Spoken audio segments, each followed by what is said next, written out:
guys, so for today's video is Sunday nga pala ngayon and pupunta kami ng simbahan dahil today is Palm Sunday. So bali nandito na nga kami mare sa simbahan and nakalimutan nga namin magdala nung dahon, yung palaspas na tinatawag nila. So nadatnan namin dito sa harap ng simbahan guys na may nagtitinda na. So pinahinto ko muna si Dada dito at bibili muna kami saglit.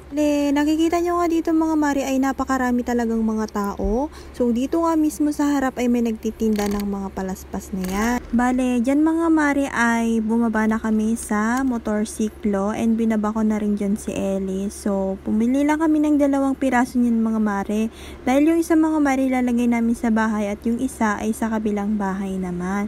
So ito na nga mga mare, nakabili na kami at papasok na kami sa simbahan. Bali kung hinahanap nyo nga pala si Jewel dyan mga mare ay iniwan na nga namin dahil apakainit nga at maraming ang tao. So dito nga mga mare, sa labas pa lang ng simbahan mga mare ay apakarami na talagang mga tao kaya hindi na kami makakapasok sa loob. So ang gagawin na lang namin nga mga mare ay aantayin nga namin matapos yung unang misa mga mare at saka paglabas na yung mga nasa loob mare tsaka kami papasok. So bali dito muna kami pupesto sa may side na ito at saka maghahanap na rin kami ng pwesto namin mga mare kung saan walang init. So ayan mga mare, as you can see siksikan talaga. So sabi ko nga dyan kay Ellis mga mare ay magtiis muna siya dyan at mamaya maya ay papasok na kami sa loob. Kita nyo naman mga mare ay apakarami talagang tao dahil hindi na nga kaya dun sa loob ng simbahan kaya dito na sila sa lahat sa labas. Bali dyan nga mga mare, naiinip na nga si Ellis dyan ay sabi ko ay magtiis lamang siya at saglit na nga lamang. At ito na nga mga mare ay winawagayway na nila yung mga dahon dyan. Kaya na nga lang ulit kami nakapag ganito mga mare kasi nung last year mga mare hindi kami nakapag-celebrate ng ganito dahil nga mga mare ay nasisinapupunin ko pa lang si Jewel noon at bawal pa akong mag-travel at alam nyo naman nga yan mga mare sa panahon ngayon ay napakainit. So ayan. Speaking of apakainit mga mare, naiwan ko nga pala yung paypay at saka mini fan. So pagkatapos nga ng simba namin mga mare ay dito na kami sa McDo dahil gutom na nga si Jewel at sinabi niya nakakain muna kami bago kami uuwi.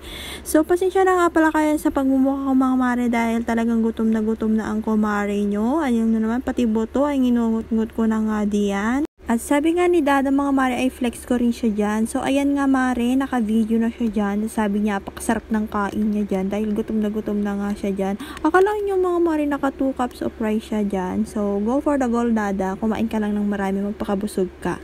So, bali nung natapos na kaming kumain dyan ay mga mare ay pumunta na nga kami dito sa Reyes dahil magpapalinis na nga ako ng aking papa. Dahil alam nyo naman ang aking papa mga mare ay punong-puno na ng engron. So ayan, nagpalinis nga muna ako ng aking papa. At habang nagpapalinis nga ako dyan mga mare, sinusubuan nga ako ng french fries ni Ellis dyan.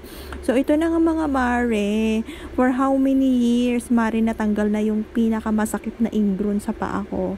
So, shout out nga pala kay ate na naglilinis ng paa ko. Apakabait niya mga mare. So, yun lang. Bye-bye.